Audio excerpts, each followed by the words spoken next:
네, 최근 연이어 불거진 충격적인 아동학대 사건으로 아동학대 문제에 대한 사회적인 관심이 그 어느 때보다 높습니다. 정부는 오늘 사회관계 장관 회의를 열어 대책을 논의했는데요. 과연 어떤 내용이 나왔는지 송성환 기자와 얘기해 보겠습니다. 안녕하세요. 예, 안녕하세요. 네. 자, 오늘 사회관계 장관 회의에선 어떤 대책들이 나왔습니까? 이 아동학대 문제 관련해서는 크게 장기 결석 초등학생 전수조사 결과와 앞으로 정부 차원의 대책 이렇게 두 가지 내용이 다뤄졌는데요. 네. 교육부가 전국의 초등학교를 전수조사한 결과 7일 이상 별다른 이유 없이 장기 결석한 초등생은 총 287명이었습니다. 이 중 학생의 소재를 제대로 알 수 없거나 아동학대 정황이 발견된 경우 등 모두 91건에 대해서 경찰에 신고했다고 밝혔는데요. 91건 중 4건은 여전히 아동의 소재를 확인하고 있고 학대 의심 수사는 18건이 진행되고 있다고 설명했습니다. 별도로 학대 정황이 의심되는 11건은 아동보호 전문기관에 조사를 의뢰했는데요. 이미 학대 사례로 조사 중이던 아동을 포함해 총 11건이 아동학대 사례로 판단됐습니다. 네. 이 밖에 관련 기관에 수사나 조사를 의뢰하지 않은 학생들의 경우엔 안전에 이상이 없어서 출석을 독려한 건이 133건이었고요. 대안교육을 받고 있거나 해외 출국으로 장기 결석하고 있는 학생들도 있었습니다. 네. 지금 전수조사 결과를 짚어본 건데 그럼 정부 차원의 대책이란 어떤 건가요?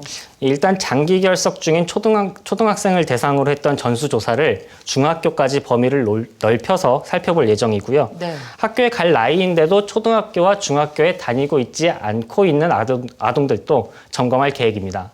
정부 관계자의 말 한번 들어보시죠. 이번 조사는 교육청, 읍면동 주민센터 사회복지전담 공무원, 학교 관계자가 합동으로 현장 방문을 통해 진행할 예정이며 일단 현장 점검은 당장 다음 주 월요일이죠. 2월 1일부터 2달간 이루어집니다. 그래서 초중학교 미취학 아동들은 교육지원청 단위로, 중학교 장기 결석 아동은 중학교 단위로 현장 점검이 이루어집니다. 네. 점검 결과 아동학대 정황이 발견되거나 추가 조사가 필요한 경우 이번 전수조사 결과처럼 경찰이나 아동보호 전문기관에 신고할 방침입니다.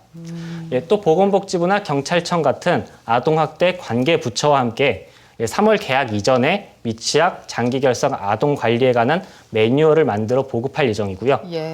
관계 법령도 고쳐서 교육적 방임에 대한 국가적 책임을 더 강조할 방침입니다. 설명 잘 들었습니다. 먼저 전수조사 결과에 대해서 한번 얘기를 해볼 텐데요. 조사 결과를 보면 지금까지 무려 300명 가까이 장기 결석을 하고 있었다는 건데 이런 장기 결석 아동을 관리할 시스템 자체가 없었던 건가요? 그건 아닙니다. 현행 초중등 교육법 시행령에 따르면 학생이 7일 이상 무단 결석을 하면 독촉장을 보내고 그래도 학교에 나오지 않으면 기초자치단체에 보고하도록 되어 있습니다. 기초자치단체의 조치 이후에도 출석을 안 하면 교육장과 교육감 등의 통보에 조치하도록 규정하고 있는데요. 네. 여기까지만 보면 아동을 학교에 보내지 않는 교육적 방임에 대해서는 이렇게 걸러낼 시스템 자체는 마련되어 있는 겁니다. 그렇다면 이런 문제가 계속해서 반복해서 일어났던 건 결국 시스템은 있었는데 제대로 작동을 하지 않았다. 이렇게 볼 수밖에 없겠네요.